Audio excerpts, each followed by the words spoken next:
அஸ்ஸலாமு அலைக்கும் ஃப்ரெண்ட்ஸ்.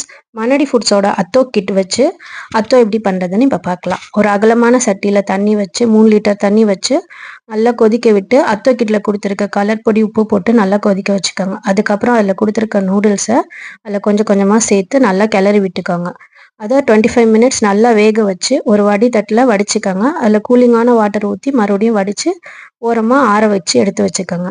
அதுக்கப்புறம் ஒரு பெரிய பேசனில் அத்தோ கிட்டில் கொடுத்துருக்க பேஜோ நல்லா உடச்சி சேர்த்துக்கோங்க. அதுக்கப்புறம் நீங்கள் கொஞ்சம் கோஸும் வெங்காயமும் சேர்த்து சீவி வச்சுக்கோங்க. அதையும் இதில் போட்டு நல்லா கிளறி விட்டுக்கோங்க. அதுக்கப்புறம் அத்தோ கிட்டில் கொடுத்துருக்க மசாலாவை ஒன்று ஒன்றா அதில் போட்டு போட்டு ஒவ்வொன்றையாக தனித்தனியாக பிணைஞ்சிட்டு கடைசியாக நீங்கள் ஆற வச்சுருக்க அத்தோ நூடுல்ஸ் எடுத்து அதில் கொஞ்சம் கொஞ்சமாக சேர்த்து பிணைஞ்சி விட்டுக்கிட்டே வந்தீங்கன்னா எல்லா மசாலாவும் அந்த நூடுல்ஸும் ஒன்றா சேர்ந்துடும். உங்களுக்கு தேவைக்கு தக்கன கொஞ்சம் கொஞ்சமாக புளி கரைசலையும் உப்பு உரப்பை நீங்கள் பார்த்து சேர்த்துக்கோங்க. இதை நீங்கள் எப்பயுமே செய்யும் போது கொஞ்சம் கொஞ்சமாக சேர்த்திங்கன்னா தான் உங்களுக்கு டேஸ்ட்டு அவங்கவுங்களுக்கு ஏற்ற மாதிரி டேஸ்ட் இருக்கும். இப்போ டேஸ்டான அத்தோ ரெடி. உங்களுக்கும் இந்த அத்தோ கிட் வேணும்னா இந்த நம்பருக்கு வாட்ஸ்அப் பண்ணுங்கள். Thank you friends.